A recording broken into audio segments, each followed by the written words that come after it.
कल हमने धारितीय युग्मित परिपथ देखा था। आज हम प्रेरक युग्मित एलसी परिपथ देखेंगे। दो प्रतिरोध रहित एलसी परिपथ हैं जो कि चित्र में दिखाए गए हैं। ये दोनों एलसी परिपथ प्रेरकत्वीय युग्मित होते हैं क्योंकि इनके बीच में अन्योन प्रेरकत्व होता है, जबकि एक परिपथ में प्रवाहित धारा के कारण उत्पन्न चुंबकीय फ्लक्स दूसरे परिपथ से संबद्ध होता है। फैराडे के नियम के अनुसार चुंबकीय प्रेरण का जो नियम है उसके अनुसार किसी समय जब चुंबकीय फ्लक्स में परिवर्तन होता है तो दोनों परिपथों में विद्युत वाहक बल प्रेरित होता है। ये पहला परिपथ दिखाया है, ये दूसरा। यहाँ पर L1 इसका इंडक्टेंस है और C1 इसका कैपेसिटेंस है। यहाँ पे L2 इसका इंडक्टेंस है और C2 इसका कैपेसिटेंस है दूसरे सर्किट का। जब फ्लक्स का कोई क्षरण नहीं हो रहा है तथा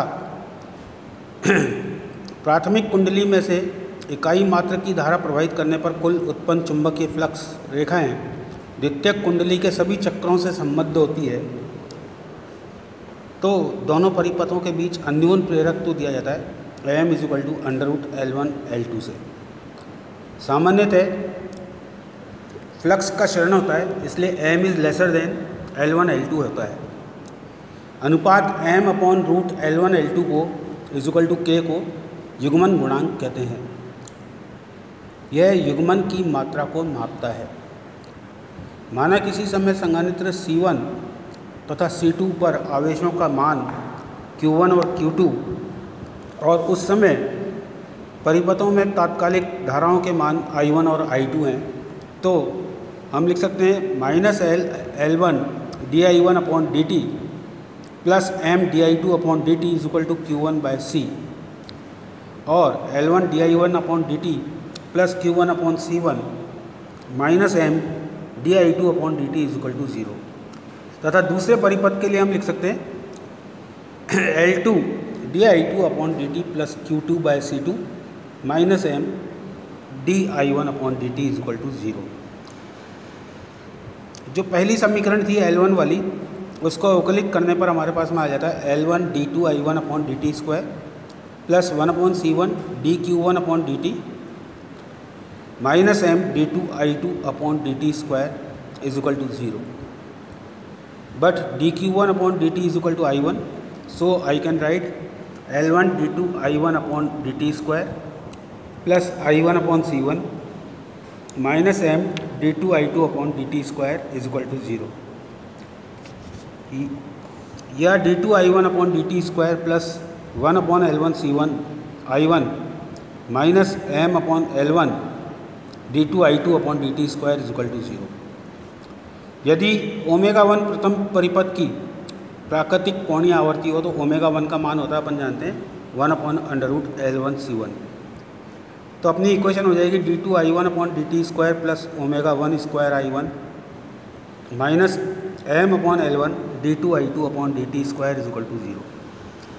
इसी प्रकार से जो दूसरी समीकरण थी L2 की, उसको भी अवकलित करें पे तो मेरे पास में आ जाएगा d2i2/dt² plus 1/L2C2 I2 minus M/L2 d2i2/dt² = 0। ω2 दूसरे परिपथ की कोणीय आवर्ती है स्वाभाविक, तो ω2 का मान 1/√L2C2 के बराबर होता है। तो मेरे पास में इक्वेशन आ जाएगी d2i2/dt² plus ω2² I2 minus M/L2 d2i2/dt² = 0। ये d2i1 और d2i2 की जो दो इक्वेशन अपन ने देखी हैं, ये युग्मित समीकरण है। धारा के परिवर्तन की सामान्य विधा ज्ञात करने के लिए मान लीजिए कि कोई कोणीय आवर्ती ω है और कला नियतांक φ है, तो I1 = a cos ω t plus φ और I2 = b cos ω t plus φ। समीकरण को अगर अपन दो बार अवकलित कर दें तो मेरे पास में आता है d2i2/dt² is equal to minus omega square i two और d2i1 upon dt square is equal to minus omega square i1। ये वैल्यू अगर अपन डिफरेंशियल इक्वेशन में रखते हैं तो मेरे पास में इक्वेशन आती है minus omega square i1 plus omega 1 square i1 minus m upon L1 into minus omega square i2 is equal to 0 और i1 omega 1 square minus omega square plus m upon L1 omega square i2 is equal to 0 और i1 into omega square minus omega 1 square is equal to m upon L1 omega square i2, जिससे i1 upon i2 की value मेरे पास में आ जाएगी m omega square upon L1 omega square minus omega 1 square.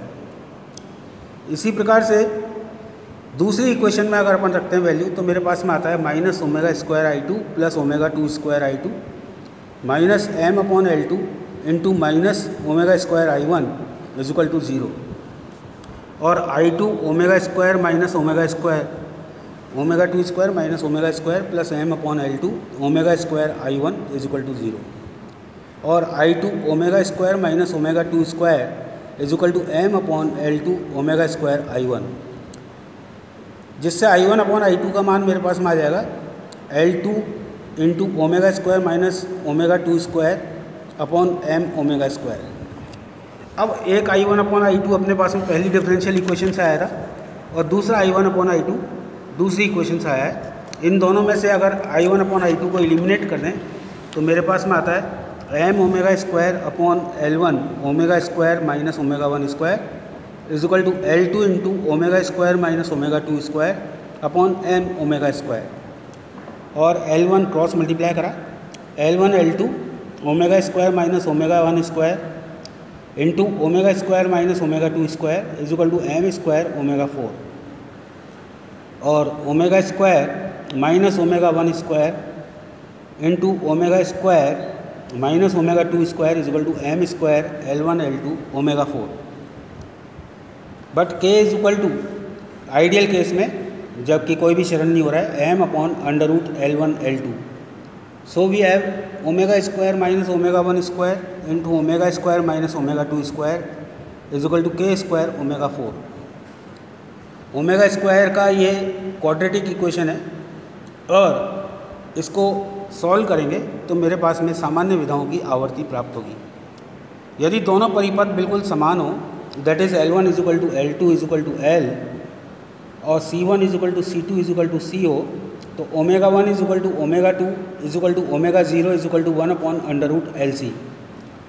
सो इस विशेष परिस्थिति में जो इक्वेशन है वो बदल जाएगी omega square minus omega 0 square का whole square is equal to k square omega 4 और omega square minus omega 0 square is equal to plus minus k omega square और ओमेगा इज इक्वल टू इसको solve कर लें तो plus minus omega 0 upon under root 1 plus minus k। चूँकि आवर्ती का मान ऋणात्मक नहीं हो सकता इसलिए दो संभावित आवर्ती होंगी। पहली होगी omega dash that is omega 0 upon under root 1 plus k और दूसरी होगी omega double dash that is omega 0 upon under root 1 minus k। उपरोक्त दोनों आवर्तियाँ दो समान प्रेरक तो युग्मित LC में सामान्य विधाओं की आवर्तियाँ होती हैं। यदि धारा के आयाम तथा आवर्ती के बीच वृत्त खींचा जाए तो आवर्ती फ्रीक्वेंसी रेस्पॉन्स कर्व जो प्राप्त होगा वो ये वाला प्राप्त होगा।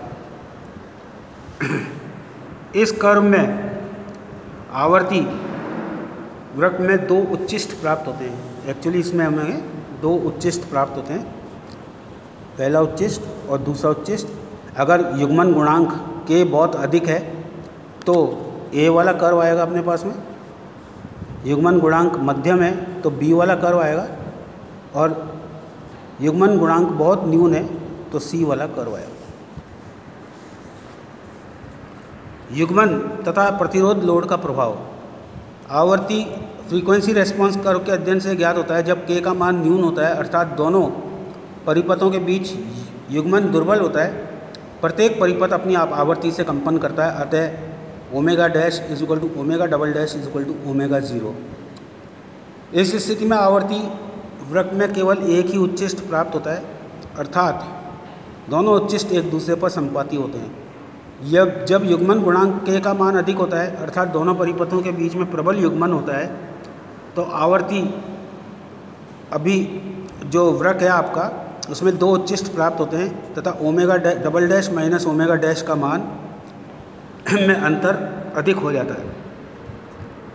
परिपथों का प्रतिरोध रहित माना गया है तथा प्रतिरोध का मान नगण्य किया गया है। व्यवहारिक रूप में कुछ प्रतिरोध परिपथ में हमेशा रहता है, जिसके कारण आयाम का अधिकतम मान सीमित ही रहता है।